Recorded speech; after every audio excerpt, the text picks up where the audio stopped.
Welcome to 5 Questions About the Utah Utes. Joining us, as always, is Deseret News beatwriter Dirk Facer. Dirk, how are you? I'm doing well. How are you? Good. Well, let's recap a little bit here. The Utes are 7-4 following a loss to Arizona on Saturday. They head into their final game of the regular season this Saturday at Colorado. Now, Dirk, we saw a little bit of Connor Manning at the end of the Arizona loss.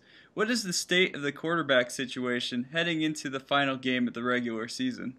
I don't sense it's any different than it was before the game, even though it was an ugly loss. I anticipate Travis Wilson will still be the starter and that Connor Manning may see some action if the game gets out of hand, as it did against Arizona.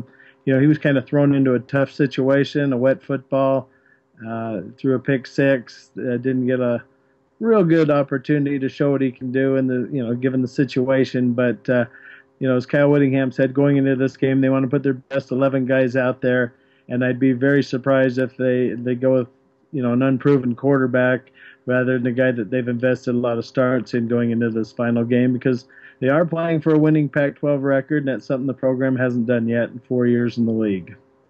Utah could finish above 500 in Pac-12 play for the first time this Saturday.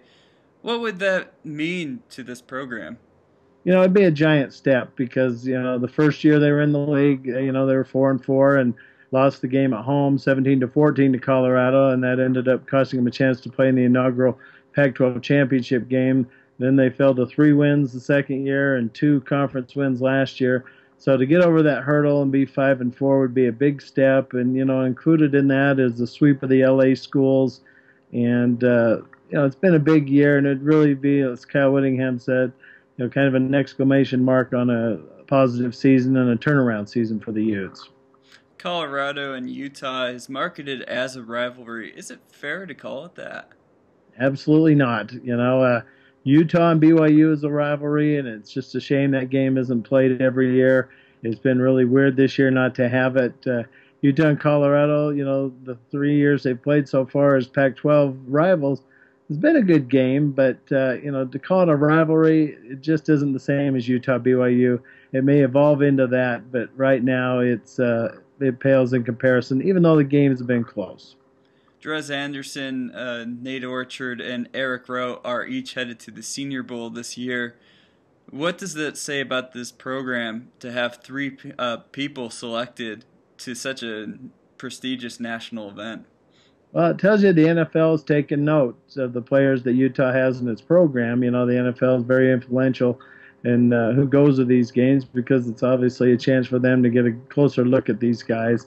Nate Orchard's having an All-America type season, leading the nation in sacks and doing well. Dres Anderson, he's injured, obviously, probably will not play in the Senior Bowl, but the fact that they still took him tells you that the NFL scouts want to get to know him a little bit better, and he'll go back to the game and be interviewed and go through the rigmarole that they do at those games. And then Eric Rowe's got that size that's enticing, perhaps to be a cover corner in the NFL, if not a safety. So I think it speaks well of the program, and we'll probably see a lot of good things from a lot of Utes on Sundays as the years progress, as they're in the Pac-12, because they're just getting bigger, better, faster athletes and guys that probably make it to the next level.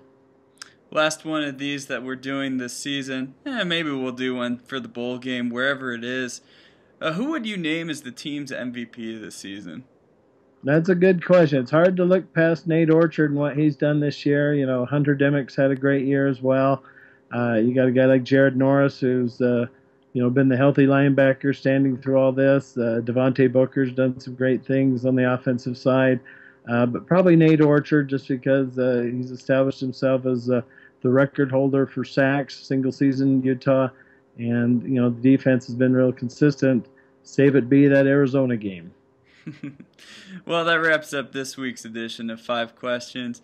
Dirk, thanks for joining us, and also happy Thanksgiving. Same to you. Thanks again.